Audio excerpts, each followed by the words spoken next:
Respect. A lot of respect in front.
Frankly, I thought it spilled over to the defense. I thought the defensive guys were coming over and teasing and joking with him. You can tell they respect the heck out of him and really want to play well for him.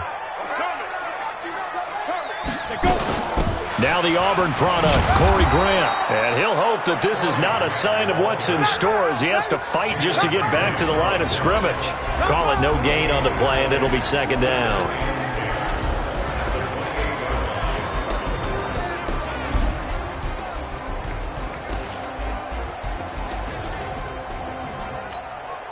So after the run for no gain, here's 2nd and 10. Second and 10. Open man is Trey Burton.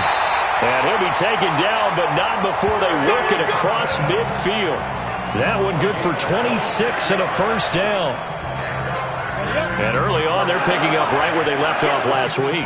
And I know a lot of coaches say each game is its own. You don't really have carryover. This feels like carryover. So much confidence from the previous game that they're using to their advantage now. Flushed out right.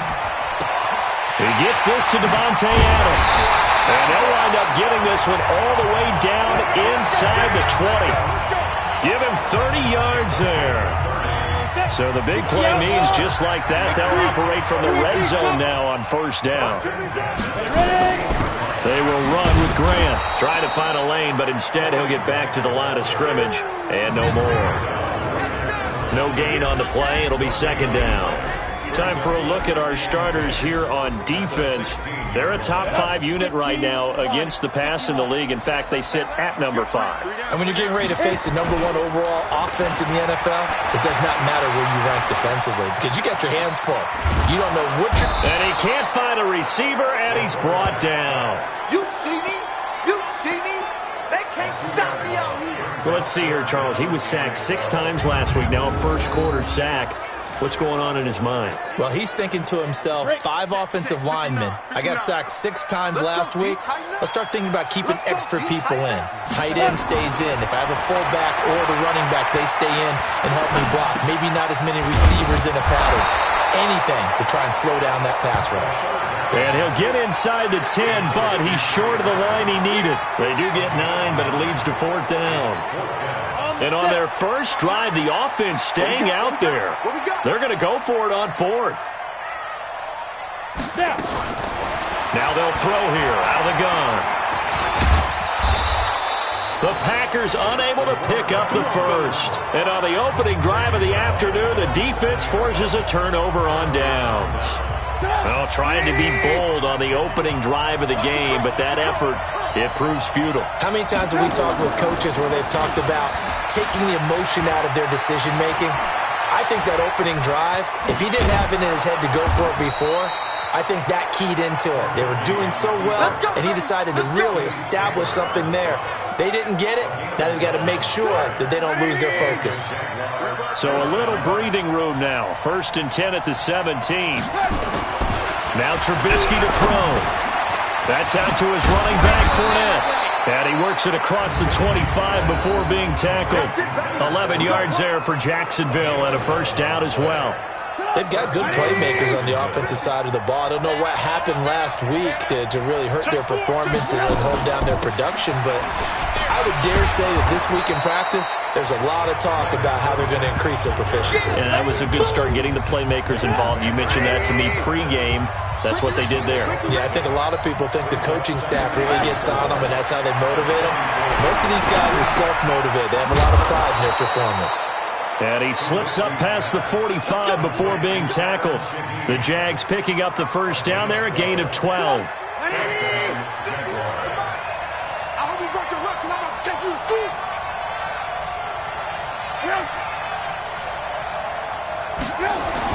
They'll throw on first down with Trubisky. Gets it to Brown, complete.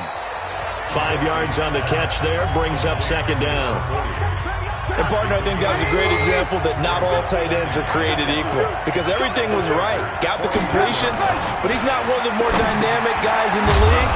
So even though he caught it, couldn't turn it into much more. 4 yards on the completion, and it sets up a third down. I don't think it's a surprise they're throwing the football early. We expected that. They told us they were going to come out firing, but 4 for 4 on the opening drive. They like that. They don't just like it, they love it, because now everyone gets locked in. The confidence jumps up. Everyone's easy about what they're doing out there. And by the way, they're looking at the sidelines thinking to themselves and expressing, let's keep throwing it. We're doing pretty well.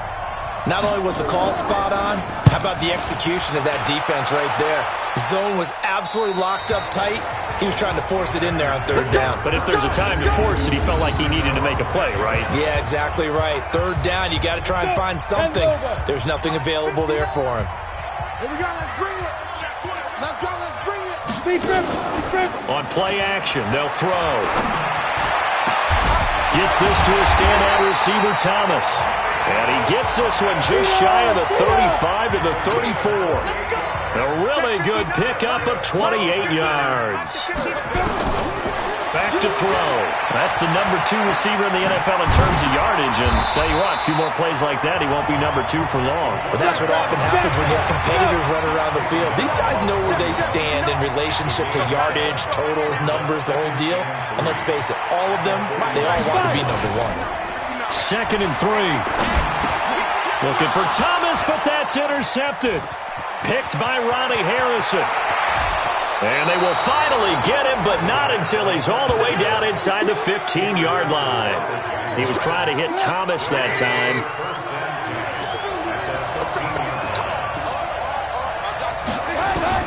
After the interception, here's Trubisky. Looking end zone, but it's incomplete. He was trying to get it to Hakeem Butler there. That'll bring up second down. Those throwing windows get a lot tighter near the end zone, don't they? And here's the thing. You already probably have 3 points in your hip pocket. You force a throw here and give up an interception, you come away with nothing.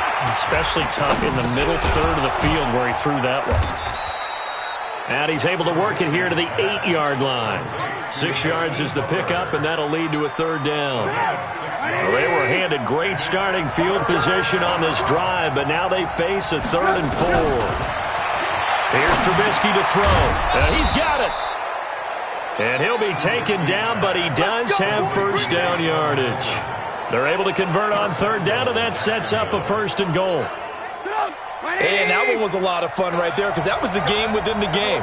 3rd and short, blitz was on. What's the key for the quarterback? Get out of your hands in a hurry. And that was a quick little completion. Got the job done for a first down. We're scoreless after 1.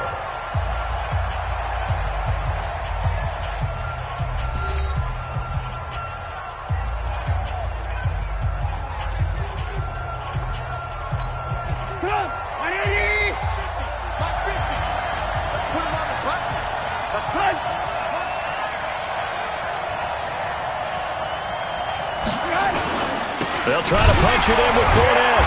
And he'll actually lose a little bit of yardage here. Back to the 2. A loss of 2 there. 2nd down. That's a really alert defense there, because they saw the heavy look come in from the offense, countered it with extra linebackers who brought a little bit of speed and heft, and able to really make a big-time play for their defense. Got his man. It's caught. Touchdown, Jaguars. It's the fullback. His first touchdown on the year.